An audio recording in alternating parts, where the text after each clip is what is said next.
O'Reilly. Are your wiper blades chattering, skipping, or squeaking? Don't let streaks or smearing on your windshield compromise your visibility. When it's time to replace your wiper blades, stop by O'Reilly Auto Parts and see our selection.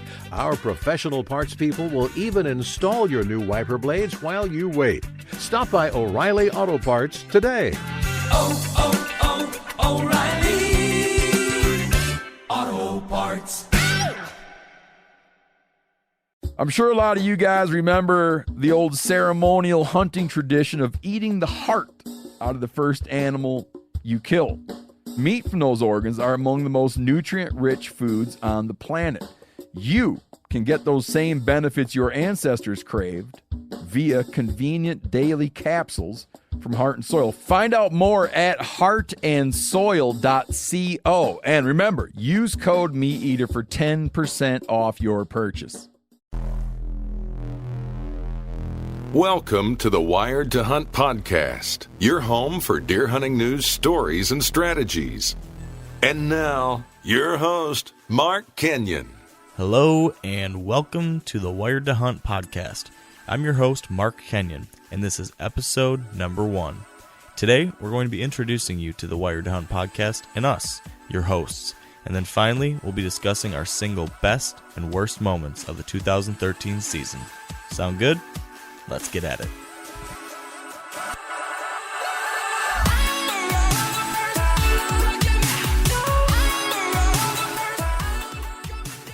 All right, so joining me today, as always, is my co-host, the one and only Dan Johnson, also known as Dallas Fort Worth. How's it going, bud? You know, it's going pretty good. I'm not going to lie. I'm pretty excited for this. When you told me there was going to be a podcast about deer hunting, I love talking about deer hunting and all things outdoors, so it's a no-brainer for me. That's good to hear. I'm right in the same boat as you too. Pretty pumped. So that said, since this is our first podcast, I'm thinking we ought to get right into it. So as I mentioned at the top, I want to do 3 things today. First, introduce the listeners to, what the Wired Hunt podcast is going to be about. Secondly, introduce them to you and me. And then I wanted to cover the single best and worst moments of our 2013 season. So what do you think about that? I think I have a lot more bad things about my 2013 season than I do good things, but here goes nothing. Good. This might be a whole lot of bad things to talk about then too, because I had one of those seasons as well, but what can you do? So first off, for everyone out there, I want to give you all a quick intro on what this podcast is all about. So if you're not familiar already, I run wiredtohunt.com. It's one of the largest deer hunting blogs out there, and every day of the week, we're posting new articles, videos, and stories that are focused, solely on those things that whitetail addicts are all about. So that's what we're going to do here on the podcast. We're going to talk about whitetails, we're going to talk about strategy, share stories, talk about our successes and our failures, and kind of everything in between. And then on top of that, we're going to be bringing some of the best whitetail minds from across the country onto the show to share what's going on with them as well. So I think that's the plan for the show moving forward. Dallas, do you think there's anything else that we should warn the listeners about in the future? By no means am I a professional anything, so don't take whatever I say to the bank. As far as tips are concerned, man, I'm open ears. I need as many tips about whitetail hunting as I can get. Well, that's a perfect segue, because next I also wanted to talk a little bit about who you and I are. So a quick background on me. I am the founder of wiredhunt.com. I'm 26 years old, and like Dallas here, I'm addicted to whitetails. I've been hunting pretty much as long as I can remember. I've hunted across most of the Midwest states, Michigan, Ohio, Iowa, Illinois, etc. And I've killed a few nice bucks, but kind of similar to Dallas, I've screwed up probably more than I've ever had any success. So I've definitely got plenty to learn too. In addition to running the website, I also write for different publications like North American Whitetail, Deer and Deer Hunting, and Quality Whitetails. So that's kind of my shtick right now. It's a lot of fun, and it's what I love to do. Now, all that said, a little fun fact here, and something that usually surprises people, is that my 2 favorite kinds of music are country and electronic dance music. So I don't know. That's a large gamut you run there. It is.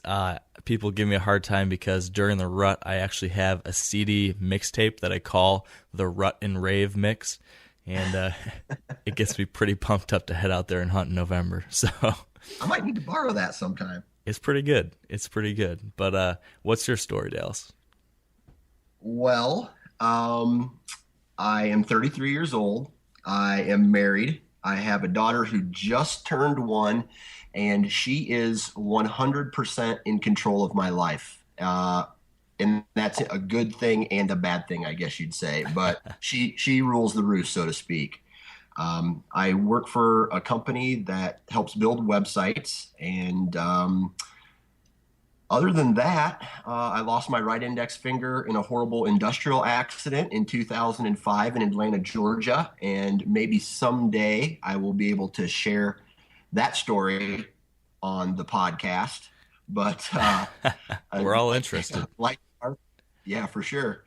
But like Mark, I love the outdoors, hiking, anything that has to do with the outdoors. And my favorite color is baby blue. Baby blue, it's a good choice. I'm more of a green guy, but blue comes into a close second. That's good. That's good. Yeah. All right, so maybe by episode 5 or 6, we'll get a little more about the finger story. Yeah, it might even be a 2-parter because it just depends on how I feel that day. Depends on how detailed I get with the story. All right, well, we're waiting with bated breath, that's for sure. I don't even know if I know the real story, Dan. I've heard different things, but I don't know if I know the real deal. Well, depending on how much I know you or how much I get to know a person, depends on what kind of story I tell. I'll tell you a real quick story. I was introduced to Matt Hughes, the UFC fighter, once, and he saw that my finger was missing, and he asked, "Hey, how'd you lose your finger?" And I said, "A snapping turtle bit it off." And before I could tell him the real story, somebody pulled him away from me to go in another direction at one of these archery trade shows. And so now he thinks I had my finger bitten off by a snapping turtle.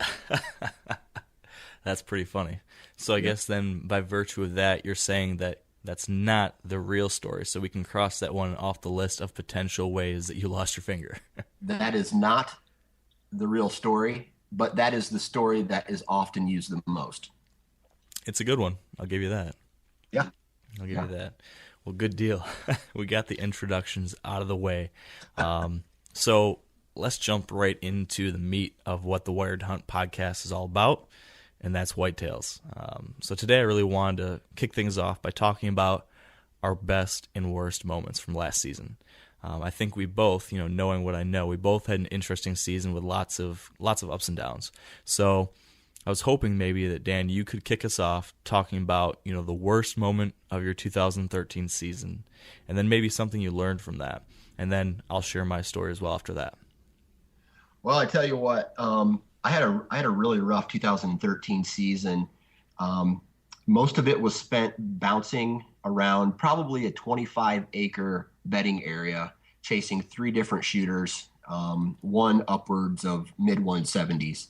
Wow. Now, long story short, my vacation came to an end, and I usually take 2 weeks.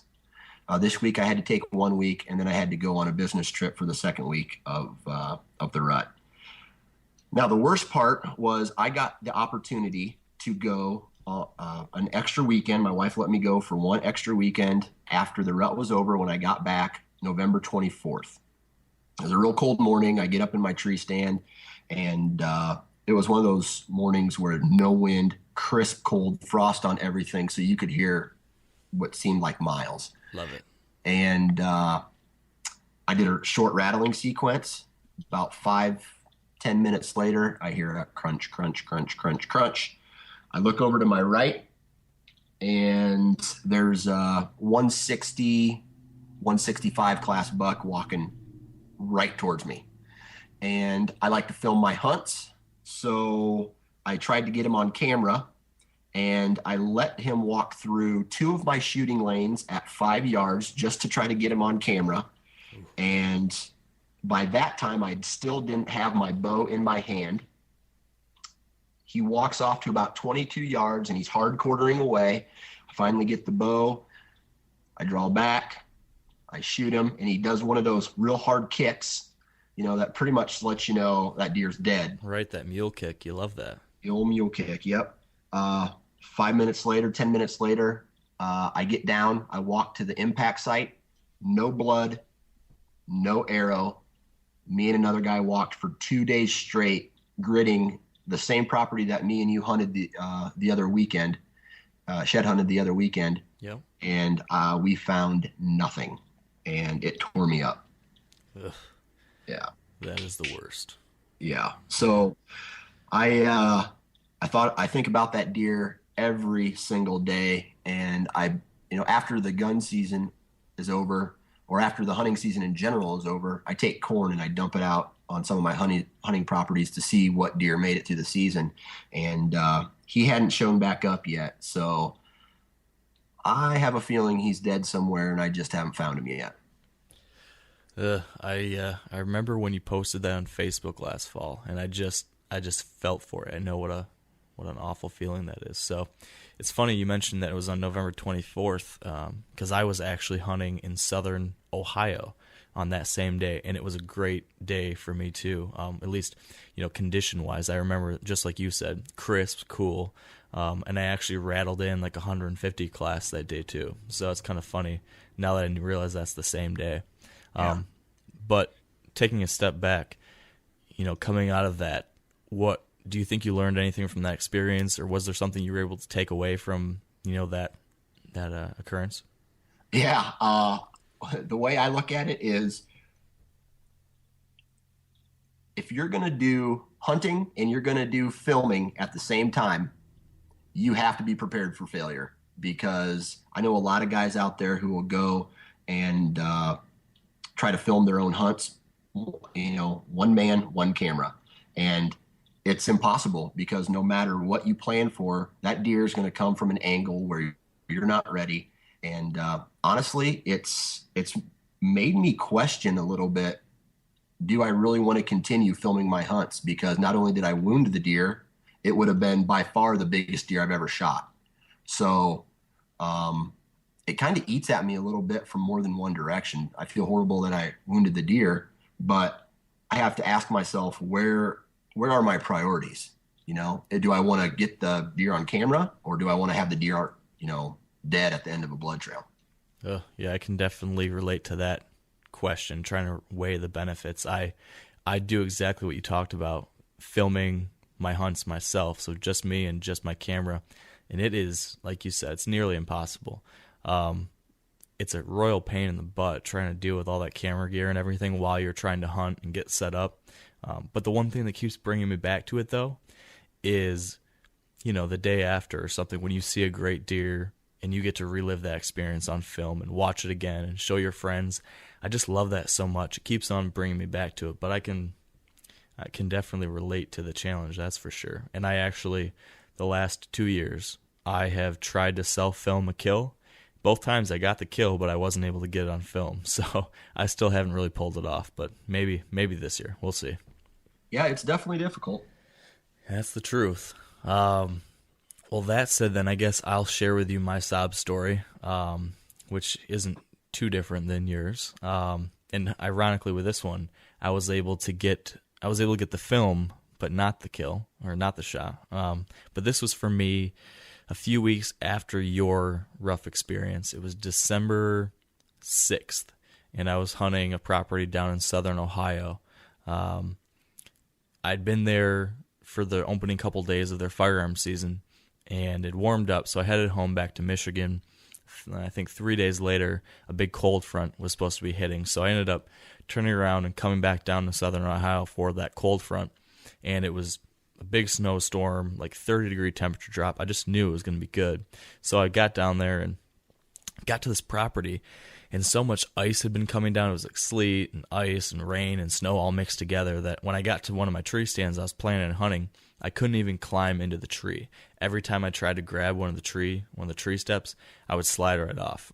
I eventually was like, I'm going to get myself killed if I try, climbing these steps any further. So gave up on that stand, went to another one deeper in the woods, couldn't get up that stand either. So now I've been to 2 different tree stands. It's getting, closer and closer to that magic hour of the night. So I finally decided just to go stand on the edge of the field. As ridiculous as that sounds, I went to the edge of this bedding area where a bedding area and a cut bean field met, and I put my little tree umbrella, screwed that to a tree I was standing next to, so I had a little cover over top of me. I attached my camera arm to the tree I was standing next to, and then leaned my gun up next to the tree, and I kind of hid behind the tree. So it was one of the most ridiculous setups of my life. But it's funny, I did an interview that day, and I kind of said, sometimes it's the weirdest situations like this that end up working out. And it almost did. That snow was just hammering down for probably an hour and a half, nearly whiteout conditions. And about an hour before dark, the other side of this field, I saw a dark shape kind of materialize out of that snow and start heading my way. Now, a lot of you guys are familiar with the old hunting tradition of eating, some organ, the heart or a chunk of liver off the first animal you kill. I had that when I was a little kid, and it was a big deal. Organ meats were always prized by frontier people who knew the importance of getting a lot of different minerals and nutrients. And as often is the case, those guys were onto something, because organs are among the most nutrient-rich foods on the planet. And you can get the same benefits your ancestors craved via convenient daily capsules from Heart and Soil, made exclusively from regeneratively raised, grass-fed, and finished cattle. Heart and Soil's unique freeze-drying process means all those important nutrients are trapped in, ensuring you experience every one of the benefits of nature's superfood in a clean, convenient, taste-free capsule. Find out more at heartandsoil.co, and make sure to use code MeatEater for 10% off your purchase. That's heartandsoil.co. Use the code MeatEater. There's nothing like snook hook sets at dawn or catching a tarpon in the moonlight. Find your next fishing trip made easy on fishingbooker.com and experience the magic of the Sunshine State or any other destination on your fishing bucket list. Book a blue water adventure in search of sailfish or go snapper fishing with the kids. With over 6,000 captains and trips to choose from, planning your next one just got a whole lot easier. Download the Fishing Booker app on the Google Play or App Store, or visit them online at fishingbooker.com to book your trip today. Right away I pulled up my binoculars, and the first deer I saw was a doe. Kind of scanned more to the right, saw another deer, pulled up on that one with the binoculars, and just right away saw this huge frame that without a doubt I knew it was a shooter. So dropped the binoculars, then scrambled to get my muzzleloader up. But I had forgotten my scope caps for the gun, so I had a plastic bag over top of the scope. So I pull up the gun, and I'm trying to get this Ziploc bag off of my scope so I can pull the gun up. I finally get that. I'm scrambling to get the gun up and get the camera turned on and everything. It was just kind of a mess. Finally get the gun up, and I'm ready to go.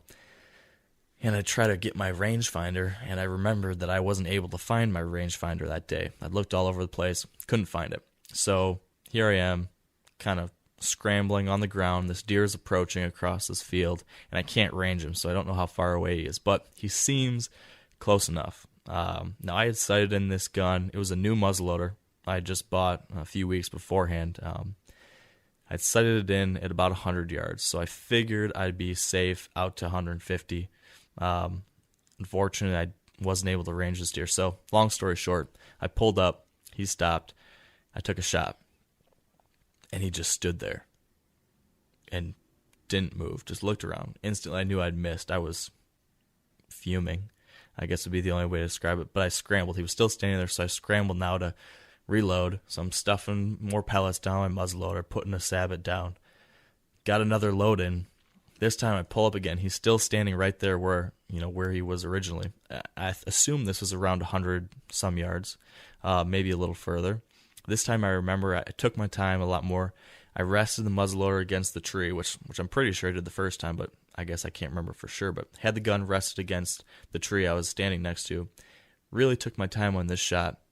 Put it right behind his shoulder and squeezed that trigger, and same darn thing happened again.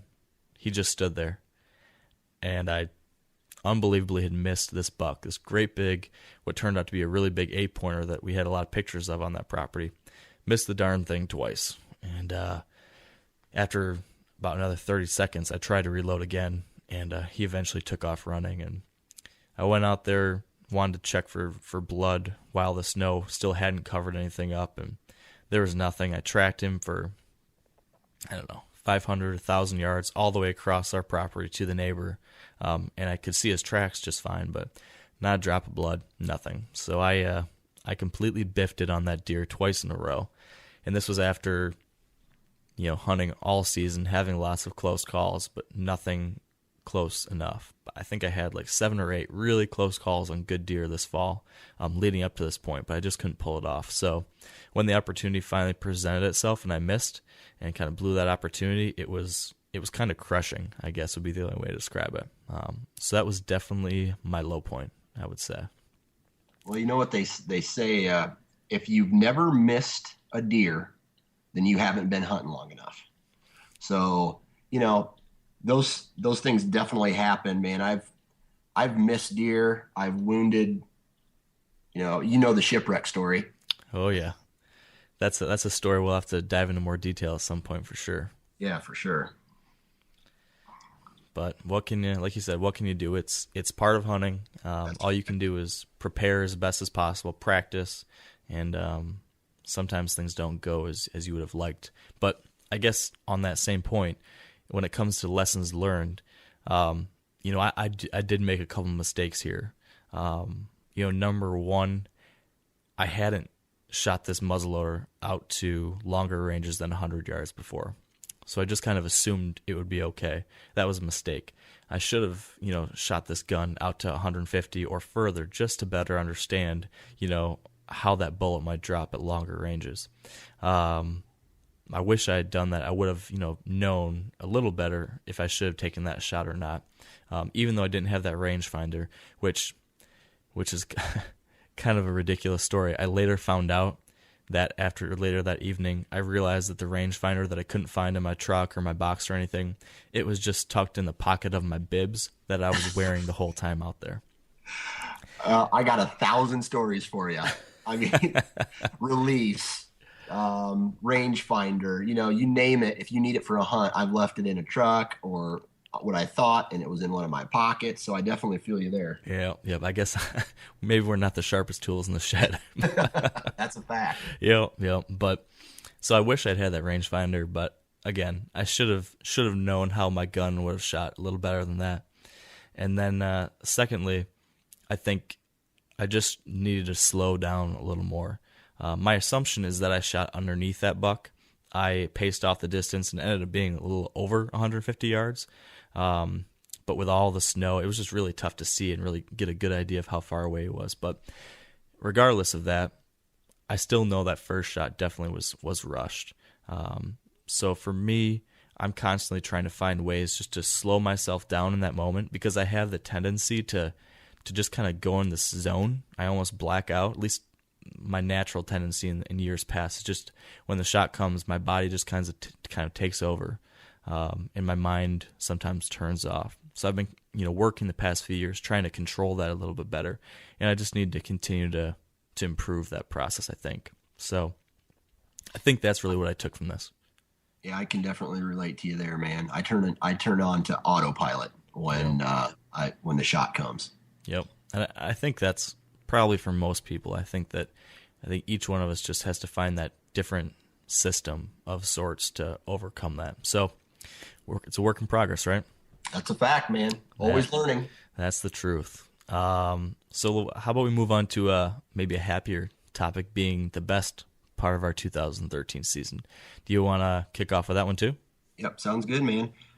All right, so although my year did not end in a kill, or any kill for that matter, because I didn't even get a doe this year, but I hunt a couple properties where access is very important, and a couple pinch points where you have to, it has to be the right wind to even hunt this area. Well, I've been going at a specific area, and I mentioned earlier, bouncing around in this 25-acre little bedding area along a creek system. And I've been walking in for years, and I've seen plenty of deer, but nothing, would come into shooting range. Well, we had an odd wind, and it was one of the last days of my hunt, so we kind of threw a Hail Mary, and we walk down this little washout into a bigger creek, walk up the creek, climb a bank to the edge of this field where we didn't think at the time the deer were bedding, but they were bedding there the entire season. And my other access route that I had been taking to get into this point, my scent would blow into this grass field, and they smelled me coming every day. Jeez. That I hunted in that timber. So what I walked away with was a better understanding for my property and being able to find a new access point to hunt the same area, and probably next year have a little bit better success in that area because of that access route. So learning the property, and it's just kind of clicks, it's just like, boom, no wonder I haven't been seeing anything, in this area, or at least having it close enough to shoot. Wow. Because my scent was blown into this CRP field every day I walked in there. And I walked through it in early summer, and it was so thick. Again, we keep coming back to the word assume. I assumed they wouldn't be in there, but man, when it comes to hunting, you can't assume anything. And that is the truth. It's amazing how much. It's amazing how much you can kind of learn from those little moments, those occasional moments of enlightenment that kind of change your whole assumption upside down. That's for sure. Yeah, it made me feel stupid for a second, but I'll tell you right now, this little strip of timber, since the day I found out about this. So anyway, I walk up this bank, I set up a tree stand, and as I'm setting up the final, because I do a lot of running gunning, I set up my tree stand, and before I pull my bow up, I glass out into this field, and there's the probably 175 class buck standing right over top of a doe, and I sat there for all day long watching him fight off bucks coming from the opposite direction because my scent wasn't there. So the deer never came by, the shooter, but now I know where I need to be for next year. Heck yeah, that's awesome to be able to see that, especially that like tangible proof of the fact that you got it right that time. That's pretty cool. Now, what about your access route? Have you figured out a new access route that's going to be able to get you in there more consistently in a stealthy way that you could share with us what that looks like, or are you still working on perfecting that? No, I mean, it's pretty simple. I mean, the reason I was able to get to it this year was because, we had a real dry summer, so the creeks were real low, and I was able to walk a creek bed to this hunting spot. Now, if I'm going to have to find a different access route to this place if the water's high, because there's literally no other way. It's on a peninsula, and there's these two strips of timber that come to a portion of the creek bank where it's washed away, and the deer will go from one strip of timber to the other strip of timber, and they'll expose themselves just for that one crossing where there's no timber and where there's that washout. And that's where I set up, and that's where a lot of does and younger bucks were cruising. It's just a bunch of washouts and creek systems that I use. They're lower points, so you can't see if a deer was in the field or in the grass, they wouldn't be able to see me because I'm way lower than the actual ground level. Right.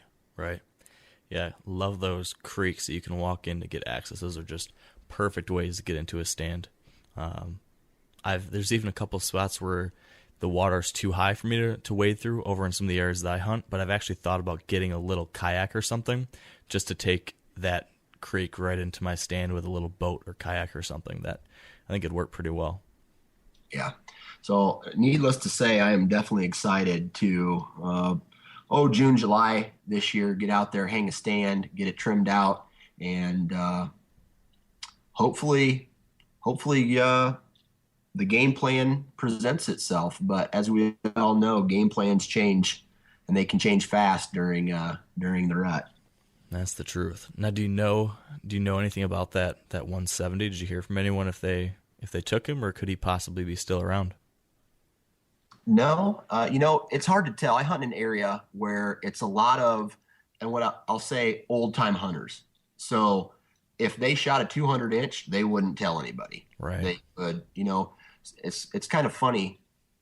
I gain access. I don't own any property. I don't lease any property. All the property that I hunt is private ground where I've knocked on doors and asked permission. And I've, built these relationships with these landowners to, hunt their properties. Now, it's funny when I go looking for a new property, I'll knock on the front door and they open it to say hello, and you'll be surprised how many giants are hanging on the walls of these farmers' houses that they've killed over the years. Yeah. Or one time a farmer took me out to his machine shed and said, yeah, I think we got some deer here. Shows me a 55-gallon drum full of shed antlers over the years that he's found. And the one on top is probably an 80-inch 5-point side. Oh, my gosh. Every year he found them as he's plowing. He picks them up and throws them in this barrel. So that's crazy. There's so many of these guys, they just don't care about it too. It's just another deer, and they wouldn't even think that it'd be a big deal like it would be to us. Now, a lot of you guys are familiar with the old hunting tradition of eating, some organ, the heart or a chunk of liver off the first animal you kill. I had that when I was a little kid, and it was a big deal. Organ meats were always prized by frontier people who knew the importance of getting a lot of different minerals and nutrients. And as often is the case, those guys were onto something, because organs are among the most nutrient-rich foods on the planet. And you can get the same benefits your ancestors craved via convenient daily capsules from Heart and Soil, made exclusively from regeneratively raised, grass-fed, and finished cattle. Heart and Soil's unique freeze-drying process means all those important nutrients are trapped in, ensuring you experience every one of the benefits of nature's superfood in a clean, convenient, taste-free capsule. Find out more at heartandsoil.co. And make sure to use code MeatEater for 10% off your purchase. That's heartandsoil.co. Use the code MeatEater. There's nothing like snook hook sets at dawn or catching a tarpon in the moonlight. Find your next fishing trip made easy on fishingbooker.com and experience the magic of the Sunshine State or any other destination on your fishing bucket list. Book a blue water adventure in search of sailfish or go snapper fishing with the kids. With over 6,000 captains and trips to choose from, planning your next one just got a whole lot easier.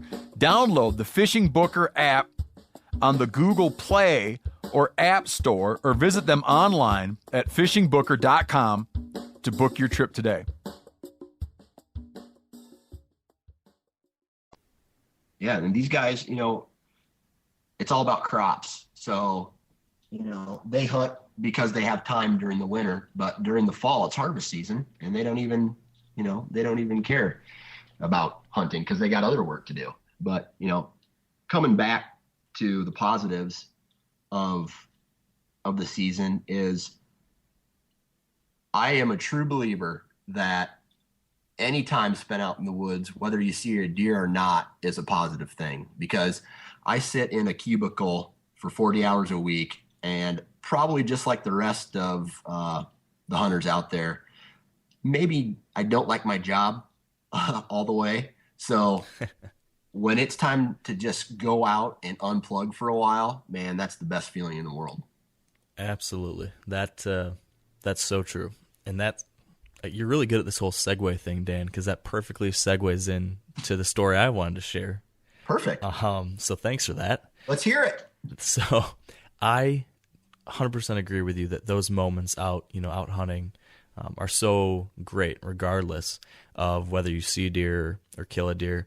But sometimes I let a part of me forget that. I sometimes put a lot of pressure on myself to get a deer or to get the film or whatever it might be, with the website and everything. I kind of feel this pressure that I need to quote unquote produce, which is a mistake, because that ends up, making me enjoy some of my time in the woods less than I really should be, and kind of getting my priorities messed up. So that said, as I kind of alluded to earlier, I had a season, a couple months of my season where I just had all these close encounters, but just little things kept going wrong all on the way.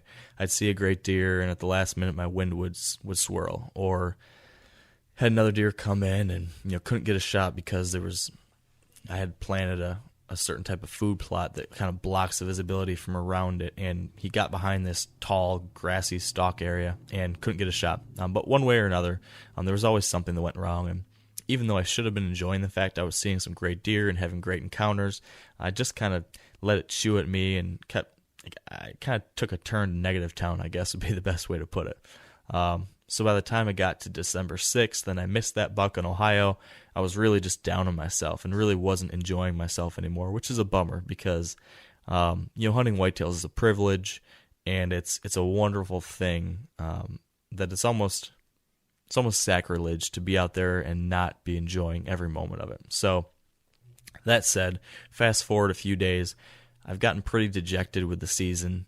It's the middle of December now. Still hadn't gotten a buck, feeling kind of like a failure, I guess. And now it's December 16th. I'd hunted the past 4 days, freezing cold, a lot of snow and stuff up here in Michigan, and just couldn't get it done. I saw one of the bucks that I've been hunting actually for 3 years. I saw him 3 years ago, had some really great encounters, couldn't get a shot. He showed back again on this farm this year, or 2013 rather. I found one of his sheds. I'd seen him, I think 4 or 5 times already that season, had some close calls, tons of trail camera pictures, but I just could never quite get that shot. Well, December 11th, I again saw him just out of range, couldn't get a shot. So that takes us to December 16th. I actually was sitting at my computer.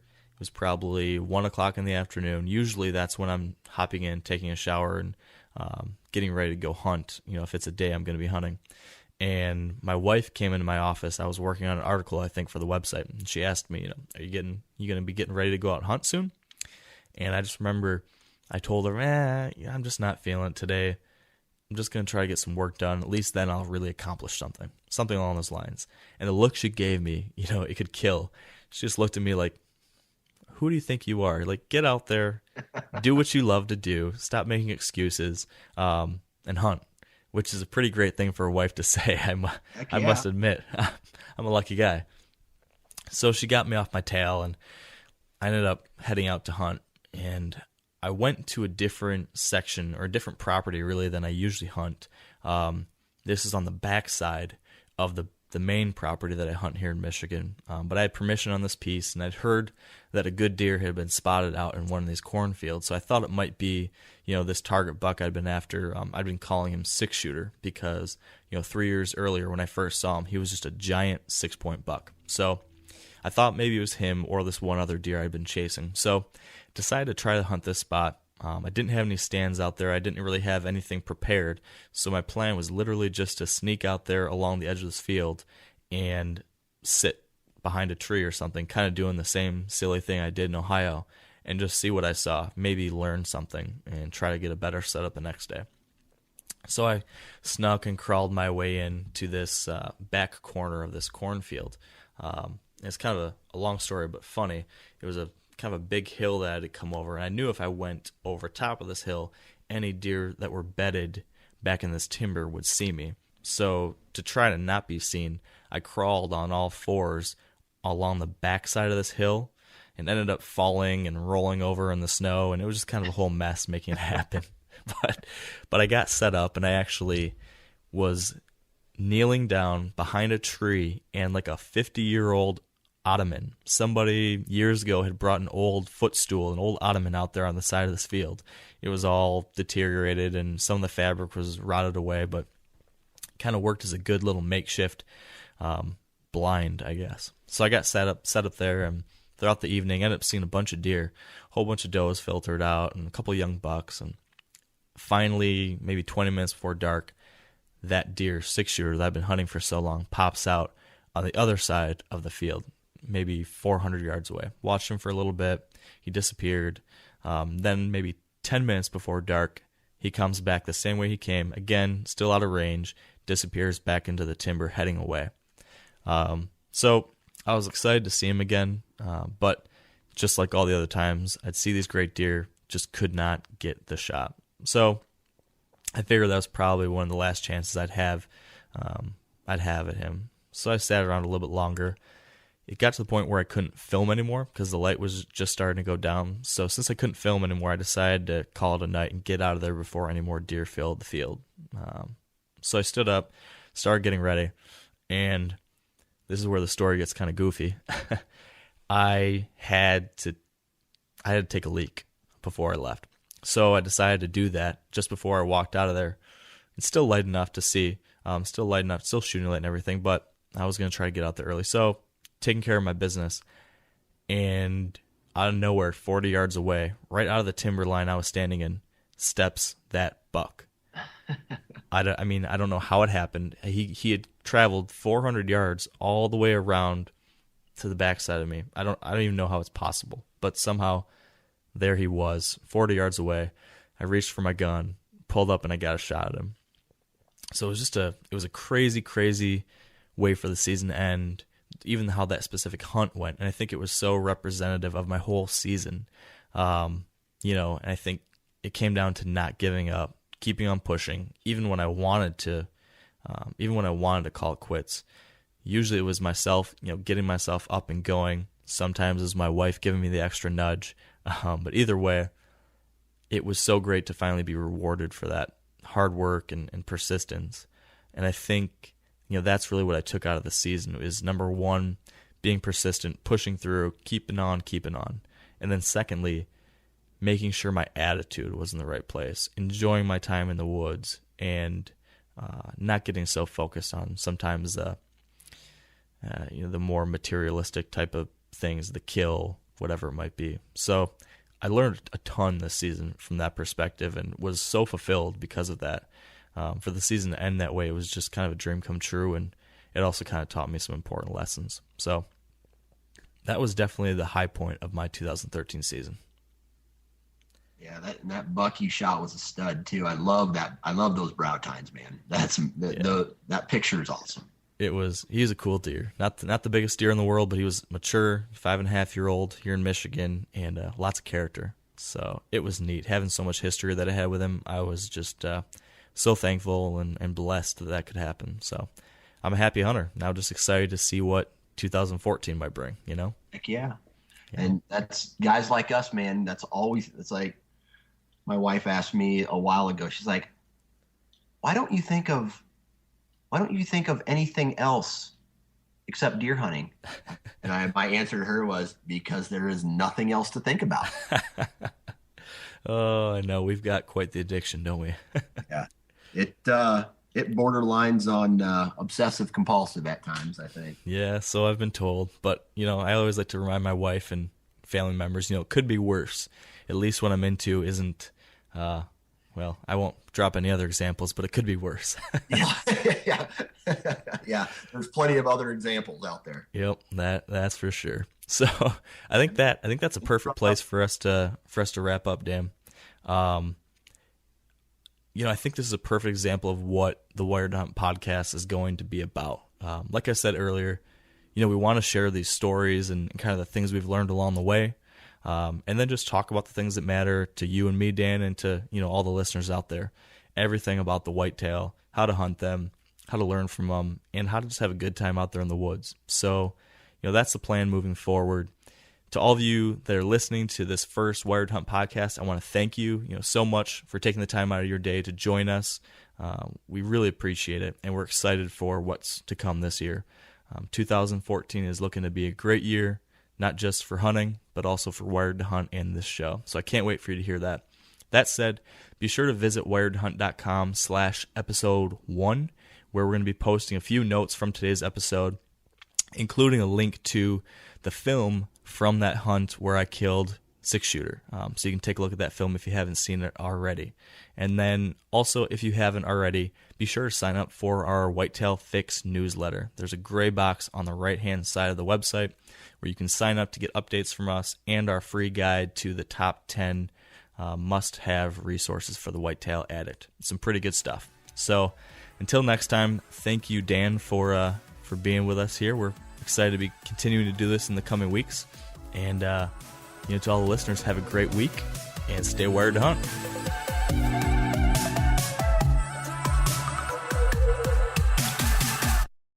I'm sure a lot of you guys remember the old ceremonial hunting tradition of eating the heart out of the first animal you kill. Meat from those organs are among the most nutrient-rich foods on the planet.